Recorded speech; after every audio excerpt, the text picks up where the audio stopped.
মায়ের বোটার মানে দুধের বোটার মধ্যে আমি 32টা ছিদ্র দিছি। একটা ছিদ্র যদি দিতাম, একটা ছিদ্র যদি তুমি যদি তুষা দিতা, ওই শিশু যদি তুষা দিত অনেকগুলি দুধ বাহির হইয়াতে বুঝা যায় মারা যাওয়ার সম্ভাবনা থাকতো। কিন্তু আমি আল্লাহ রাব্বুল আলামিন সূক্ষ্ম সূক্ষ্ম 32টা ছিদ্র দিছি। 32টা ছিদ্র দিয়া আস্তে করে দুধ বাহির করে তোমার জীবন আমি বাঁচাইছি। মন্দারে এরপরে তুমি কেমনে আমার না ভর মানি করো? এমন সুন্দর করে তোমাকে ছন্দিতে তোমাকে বাহির করলাম, তোমার সুন্দর করে তোমাকে আমি এমন ভাবে পৃথিবীতে পাঠিয়ে দিলাম, তোমার খাদ্যের ব্যবস্থা করে দিলাম, ঠিক কিনা? আল্লাহ রাব্বুল আলামিন আমাদেরকে সৃষ্টি করেছেন।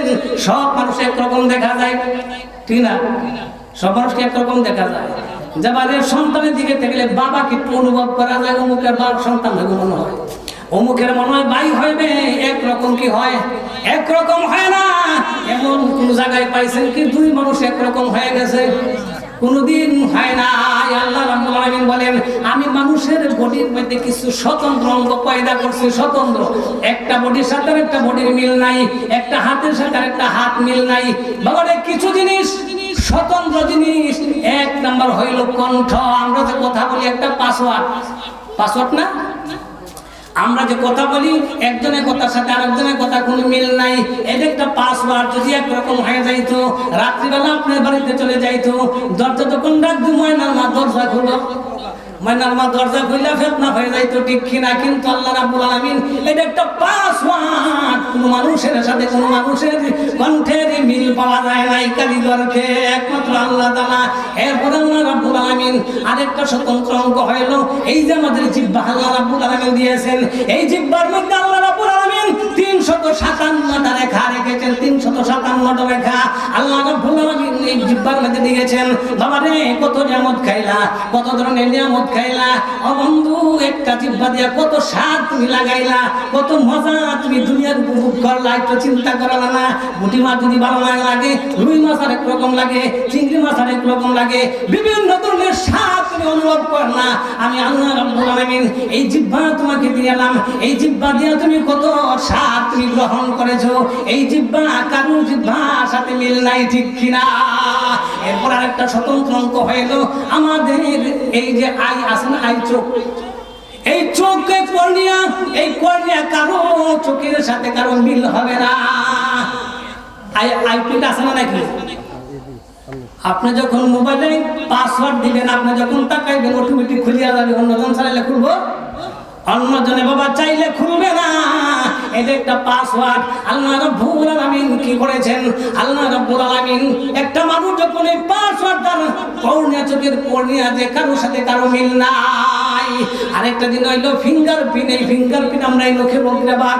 আল্লাহ রাব্বুল আলামিন কি মাহিত্য রেখেছেন একমাত্র আল্লাহ রাব্বুল আলামিন জানেন। এই যে ফিঙ্গারপ্রিন্ট, এই ইঙ্গুলে মাথার মধ্যে 157টা রেখা আছে। কয়টা রেখা? 157টা রেখা। এই লোকের অগ্রভাগে আল্লাহ রাব্বুল আলামিন দিয়েছেন। ও বন্ধু, যদি আমরা টিপসই আছে না নাই, টিপসই যদি না থাকতো একজনের জমি আরেকজনে নিয়ে যাইতো নাকি? কিন্তু আপনি সিগনেচার দেন, জাল করে দেন, ঠিক কিনা? কিন্তু ওই যে ফিঙ্গারপ্রিন্ট ইমিগ্রেশন ক্রস, আপনি যখন বিদেশ যাইবেন, বিদেশ গেলে আপনাকে ইমিগ্রেশন করতে হয়, ইমিগ্রেশন ক্রস করতে হয়। বন্ধু মধুন যদি যায়, যখন ইমিগ্রেশন দিবে ধরা খায়া যাইবে, ঠিক না? একটা মানুষ যদি ক্রাইম করে, অপরাধ করে, ওই অপরাধ করে যদি মানুষটা যখন ফিঙ্গারপ্রিন্ট দিবে, মানুষটা ধরা খায়া যাবে, ঠিক কিনা? আল্লাহ রাব্বুল আলামিন কি কারিশমা রাখছেন একমাত্র আল্লাহ রাব্বুল আলামিন জানেন। 157টা রেখা আল্লাহ রাব্বুল আলামিন মুখের অগ্রভাগে দিয়ে দিয়েছেন। সুবহানাল্লাহ। এরপর আল্লাহ রাব্বুল আলামিন এই যে আমাদের মুখের চামড়া, মুখের চামড়া কারোর সাথে কারো মিল নাই। ও বন্ধু, আপনি যদি অ্যাক্সিডেন্ট হয়ে যান, আপনি যদি মুখের চামড়া চলে যায়, আপনি কোত্থেকে চামড়া আনবেন? ছেলের চামড়া দিয়া হবে না। ও বন্ধু, সন্তানের চামড়া দিয়া হবে না, মার চামড়া দিয়া হবে না, বাবার চামড়া দিয়া হবে না। আল্লাহ রাব্বুল আলামিন এটা হলো আউটসাইড দেখা যায়, ইনসাইড থেকে, ভিতর থেকে, চাইড থেকে গুস্ত কেটে কেটে ডাক্তার যখন এখানে আপনার সুন্দর করে ম্যাচিং করে দেবে, আগের মতো সুন্দর চামড়ায় রূপান্তরিত হয়ে যাবে। সুবহানাল্লাহ। কারণ মানুষ যখন 50 বছর হয়ে যায়, 50 বছর মানুষ যখন হয়ে যায়, মানুষের হার্ট ব্লক হয়ে যায়, ঠিক কিনা? হার্ট ব্লক হয়, ওপেন সার্জারির দরকার হয়। এই সময় কিছু তারের দরকার হয়, ওই সময় কিছু রোগের দরকার হয়। আল্লাহ রাব্বুল আলামিন বলেন, হে বান্দারি, তোরা দেখেন দুনিয়া থেকে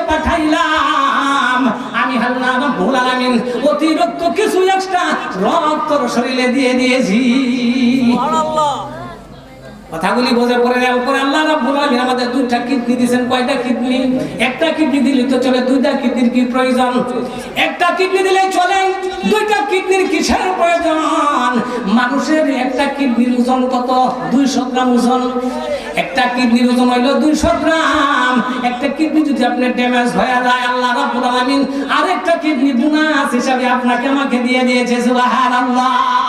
শুধু তাই নাই, শুধু তাই নাই, ও বন্ধু, যদি দুইটা কিডনি নষ্ট হয়ে যায় আপনাকে ডায়ালিসিস করতে হবে, হসপিটালে যাইতে হবে। একটা ডায়ালিসিসের মেশিন 100 কেজি ওজন, আর আপনার বাবা ওই কিডনি হইল মাত্র 200 গ্রাম ওজন। এই 200 গ্রাম ওজনে কিডনি প্রতিদিন 24 ঘন্টায় 150 লিটার রক্ত থাকে শরীরের মধ্যে।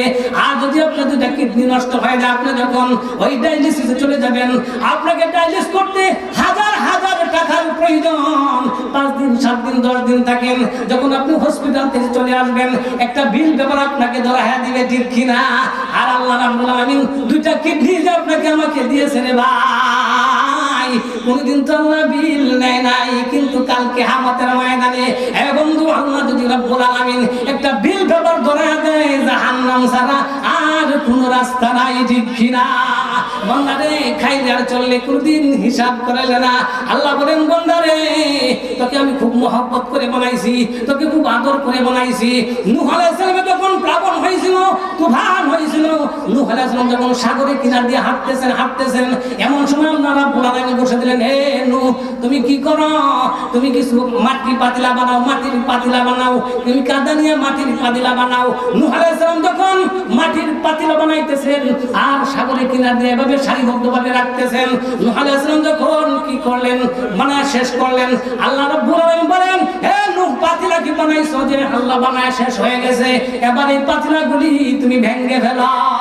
নূহ আলাইহিস সালাম বলেন, আল্লাহ গো, কত কষ্ট করে বানাইছিল আল্লাহ, আমার ভাঙার তুমি হুকুম দিলা। আল্লাহ বলেন, হে নূহ, মাটির বাসন ভাঙতে যদি তোমার মায়া লাগে, মাটির বাসন ভাঙতে যদি তোমার কষ্ট লাগে রে, আমি যে প্লাবন দিয়া এই যে হাজার হাজার লক্ষ লক্ষ মানুষ মারছি, আমার কি মায়া লাগছে না?